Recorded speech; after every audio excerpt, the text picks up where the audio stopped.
Hey guys, welcome back to my channel. Today let's talk about the type of pain that doesn't always have words.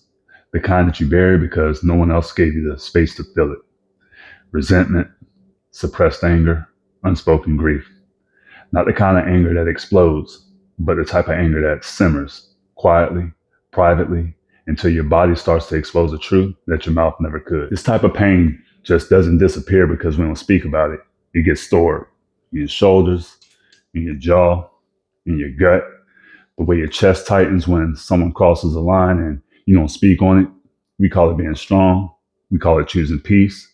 But in all actuality, it's self-abandonment disguised as maturity. I'm sure that most of you out there were taught to always be agreeable, to keep the peace at the cost of your own truth, to always be the bigger person, even though it was always tearing you up on the inside. But no one ever asks you what it costs to always be the one that bends. And here's the thing about suppressed emotions. They don't die, they simply get redirected. Unexpressed anger becomes passive aggressiveness. It becomes emotional distance. It becomes chronic fatigue, tension headaches, digestive issues, tight hips, and insomnia. It becomes snapping at the people you love. It also becomes disconnecting in those deep, intimate relationships. Resentment is the soul's way of saying, I had to shrink myself too many times in spaces where I should have felt safe. I've had to swallow too many truths to keep the illusion of harmony going. And it's okay to be tired of holding it all in. Maybe when you were younger, anger meant danger. Maybe love came with conditions. Maybe being good meant staying silent, putting up other people first, and pushing your needs into the background. But you're not a child anymore. You're not in survival mode anymore. You're allowed to take up that space now. You're allowed to feel what you feel without apology or shame. And anger isn't a bad thing. It isn't something that you're supposed to fear or suppress. It's sacred. It's a boundary. It's a message. It says, something hurt me. Something matters to me. I matter to me. When we give our anger the freedom to speak, not to control us, but to inform us, it becomes our compass, a guide back to our truth, a guide back to our self-respect.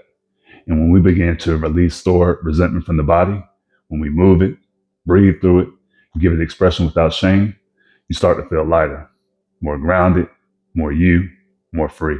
You'll begin to realize how much your relationship strain wasn't about the other person. It was about the parts of you that never felt safe to be fully seen. You'll begin to realize that your silence was self-sabotage. You don't have to yell, you don't have to rage, but you do have to honor what's real within you.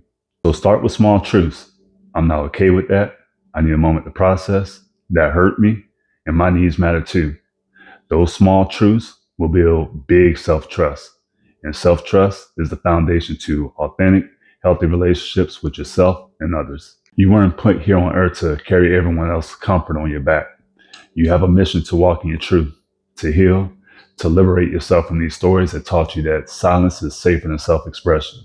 And you don't have to be angry forever, but you do have to feel it so that you can free yourself from it.